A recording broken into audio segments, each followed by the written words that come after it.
been the biggest benefit for you with that week to see the game from a different perspective?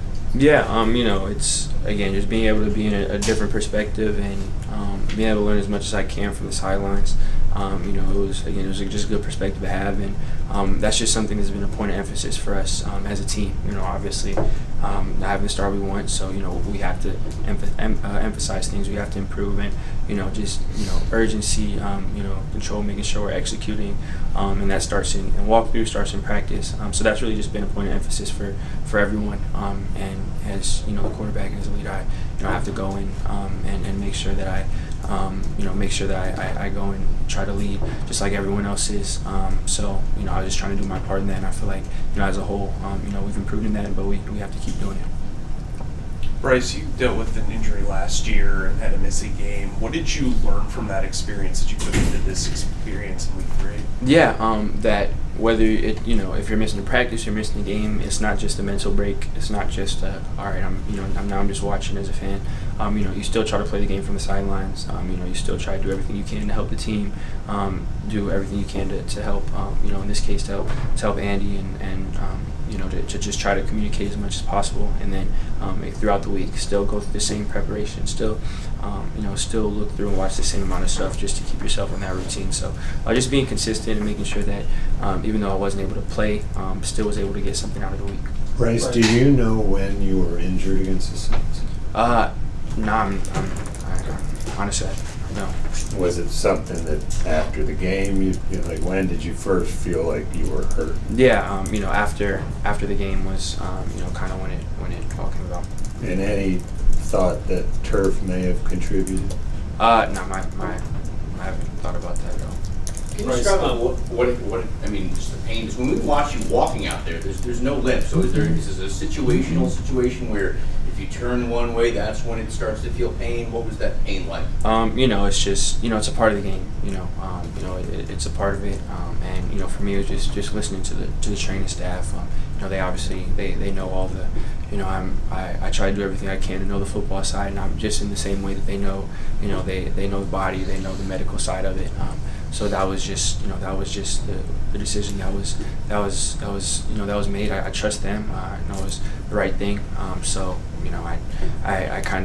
I don't really know all the specifics. I know what happened, but I know again what it, as far as the decision was exactly what it should have been. So for me, it's just focusing on the game.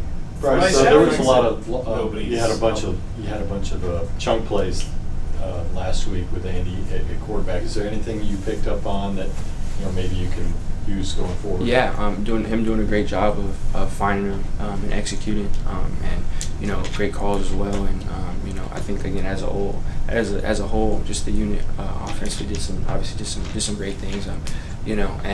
For me, just being able to see it and learn from it, it was good to see it from another perspective and to take it. And I'm always trying to learn. I'm always trying to grow, and just being able to watch everything. Again, there's stuff for us to build off of that. Me and myself and the entire unit, we're going to build off of, and stuff we have to improve as well. So, I think it's just trying to keep building. Bryce, Frank said that Andy came to him and there were certain plays that he liked a lot that kind of got emphasized in that game. Do you sort of compare the list of plays Andy likes, plays you like at the end of each week just to kind of see what the differences are? Yeah, well, it's not really too much of a, hey, I have these group of plays, Andy has this group of plays, Jay last week has this group of plays. It's a discussion. We all talk about things. We all bring things to the table for a reason. There's open conversations, dialogue, and of course there's some plays that just naturally we all lean towards more. We might see better, feel more comfortable with, whatever it may be. But it's not as black as white. It's like this is one call sheet, this is the other. There's stuff that I've had experience with and don't have experience with, but I still come in. I come in with an open mind. We all do, and we all we watch the film. We talk about specific looks that we want, talk about answers and things like that. I think it's more so just when stuff is brought to the table, obviously there's thought behind it. There's reason. So it's just us kind of trying to, us figuring that out and trying to do our best to execute those And calls. following up on that, were there things you saw Sunday where it kind of made you think differently about, the way you go into a week and things you might lean toward or not? I think again whenever you see stuff on film and you watch, you're able to put it on film and see examples. It always helps with certain things. But I think we all have the same approach, and I don't think that's something that changes. We all we're open to stuff. At the end of the week we feel things out. Stuff gets added, stuff gets cut out. I think that happens everywhere. But I think it was the same approach last week. So I think again just trying to hone in on that process is kind of a point of emphasis for me. I'm not sure if if you. Nobody's 100% healthy at this point in the year. I'm just wondering, compared to, without putting a number on it, what's the difference from last week? Are there any limitations for you this week? Yeah, no, I feel great. Yeah, I feel great. I'm not sure if you. Have you been on the team that's ever lost 3 games in a row? I don't think. I think regardless, and I don't think really the past. I think it's a new situation. Well, I ask that because when you're used to winning and being on teams winning, I'm curious how you're processing this start of your career. Having it not have gone particularly how you or anyone planned. Yeah, I think you have to, again, you do have to process it and understand it for what it is, but, at the end of the day, as, of course, obviously it's not the start we want, but it's nothing we can change now. So, for me, and, I've said a lot, but with good or bad, you have to figure out what's next, and you have to be able to accept that and move on and try to be constructive with it. And, it hasn't been too much of a, there's no dwelling on it. There's no, what about this? What about that? Because at the end of the day, it's not gonna accomplish anything. And we have to earn the right to win a game. We have to earn everything. And especially who we're playing this week. We have to earn that. And if we spend time thinking about what could have, what we wish could have, how if we spend that, we have to do everything we can to make sure we're prepared. So whether it's week in and week out, we have to turn the page. We have to take, we have to learn from what happened, and we have to, figure out how we can build and be better and grow. But we have to turn the page, and especially in this league, you have to be constructive. You have to keep moving forward. So I think that's really where my mindset and all of our mindsets are. Bryce, from the perspective of this week, when you're facing a team that sends an extra guy or two pretty often, how important is your processing ability at the line of scrimmage pre-snap? Yeah, definitely important. As I feel like it always is.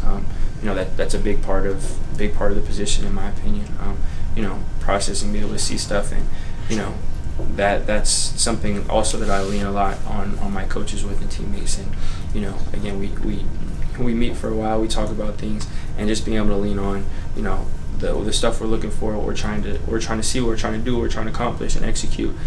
Just being able to get as many mental reps as you can of that and put yourself through it, and then again trying to spend as much time internalizing it, so when things do happen you can apply it in the game. Do you agree with Thomas that yesterday was your best practice here, overall, and specifically bringing the energy? I don't really know if that's for me to judge. Again, we talked about increasing and just in practice our energy and our tempo, and that's something that's been a point of emphasis. So I definitely did take it to heart. As we all do. Whenever Coach Reich or TB goes up and talks, we all take that stuff to heart. So that was definitely a point of emphasis, and I was just trying to do my best to do that. And I think we did good things, but there's stuff to clean up, and we have to keep doing it, and we have to keep growing and building. And if it's a good practice, that's great.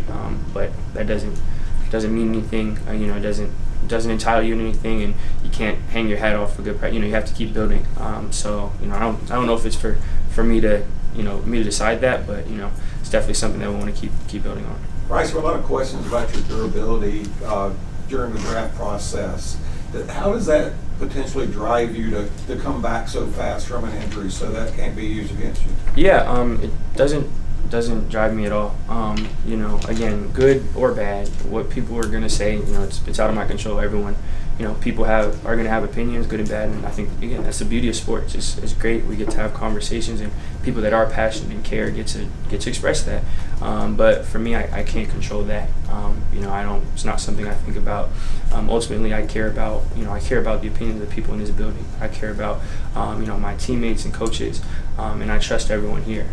So that's whose opinions, and when they speak, that's who I listen to. And again, one way or another, I can't control what people say or think, so it doesn't dictate my actions. And Frank said you were trending towards being the starter. Any reason to think you won't be out there starting from what you've seen so far? That's not my call either.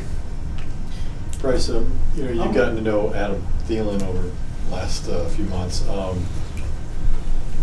How much motivation do you think he will have on Sunday playing against his former team that released him? Yeah, I mean, obviously, his whole tenure being there before this, obviously it's you always want to go and make a great impression. But honestly, you see him throughout the week. He attacks every week like that. And it's been no different this week. But he always has that intensity, that drive. He's a very fierce competitor, wants to win, and not just wants to win on Sunday, but wants to win throughout the week so that we can do it on Sunday. And that's been very evident and very big for us as a team, just to be able to see that. So, I obviously we want to win every game, and this one again obviously is he has a lot of experience with his team, but based off his approach and how he's out in practice and in meetings, it's the same that same Adam that wants to win and wants to compete every week. Bryce, how much credit do you give Dalton during this whole process? Man, he's been amazing for me. Just for me being able to learn from him on the field, off the field. From that, from the X's and O's to the operation, how he carries himself, and just in all that we do, and then on the field, just seeing all the experience and seeing him process all that. I ask him a bunch of questions. I'm always trying to learn from him and the entire QB room, and he's been great for me because he's taken the time out to answer those and to try to mentor me and to help me with all the things that I have questions on. So I'm super grateful to have him as a part of the team. Bryce, we don't get to talk about Parks Frazier a lot, but as the passing game coordinator, what does he bring to that room? You say you want to get to know the entire quarterback room. What does he bring? PGC, that's the man right there. I think obviously schematically, just he's super smart. Is someone who again is really smart, has a great feel for designing plays and knowing when things and attacking stuff, and trying to find matchups, trying to find things that can give us an edge. And on top of that, he's just great to work with as well. Someone who's very consistent and knows what he's talking about, but also it's not ego free, not arrogant. Is a mix of confident but willing to talk. And a lot of times when you see people as smart as being as smart as he is, it's easy to just be like no, I know what I'm talking about. I've watched the film. I know exactly. But he comes in and has that intelligence, but still has the ability to, all right, let's talk about it. How do you feel? How do you see it within the whole room with everyone? What has everyone experienced with that? So being able to work with him and learn from him has been amazing. You said PGC. What is pass game coordinator? Oh, okay. When's the last time you were a part of a team that started 0-3 or even lost 3 straight games? Yeah, I mean, I'm not sure, but again, at the same time, good. Your records from the past, good or bad, definitely doesn't entitle you or earn you anything when you get here. So I'm happy to be a part of this team. That's all my focus is on.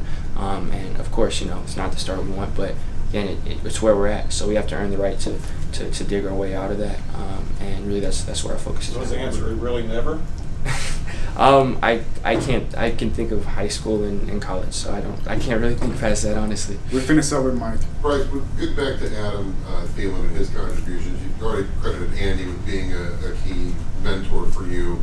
With Adam playing his old team this week, is he someone you might be talking a little bit more to, saying getting some tendencies on the corners and the safeties that he's familiar with, and even not just Minnesota, but other players that he's gone against to kind of get some inside info? Yeah, we try to get as much knowledge as we can. And the great thing is it's all just we all watch the tape and we try to learn from that. And you also understand that it's a bit of a chess game. People know that they're putting stuff on tape or know they have tendencies and try to break them. And so you definitely try to learn as much as you can and take as much information in as you can. But also you have to understand we're going against a lot of smart players. You know, those are guys that know their tendencies as well, and know that we're looking for stuff. And you know, so again, it's great about the sport, just at all positions, the players, coaches, just that chess game, that back and forth. So we definitely try to take as much information as we can. I try to do so, but you know, also figuring out how it fits within what we're doing. I feel like that's kind of a key balance. Some of the veterans that will give you some of the stuff that may not appear on tape. I mean, Adam was teammates with some of these guys last year and knows, oh, he likes to break early or likes to do this, or I mean, that sort of thing that you may not, the subtleties that you may not see on tape. Yeah, we try to have conversations, and then you match it up with film, and you talk about things. But again, it's a mix of that, but also figuring out that they know the things as well. So you have conversations, but then you try to make them applicable. So. Thank you, Bryce. Thanks, Bryce. Appreciate it.